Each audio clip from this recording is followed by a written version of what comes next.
services. Riwruok Jotije kod jopur niang kotelnegi kod jagoro margi maduong' Francis Wangara onyiso kembe niang mondo mi kik riembe tich joma ne tiyo kembego. Maerien kaluwore gi moko kuom jotije kambi ma Muhoroni kod Chemelil moyudo barupe mariembogi e tich kochakore giko dwe mar 8.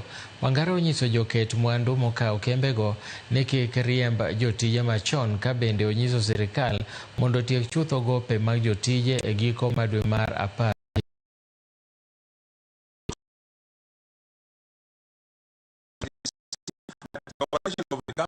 The companies will continue.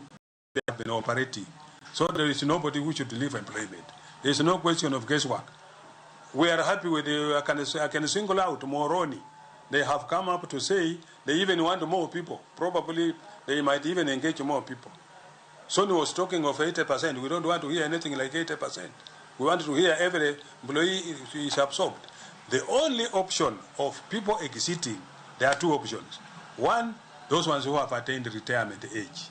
Those ones will exit. Two, those people who volunteer to leave. Those ones will exit. The rest should be taken on board and continue working. And at the same time, they have been earning.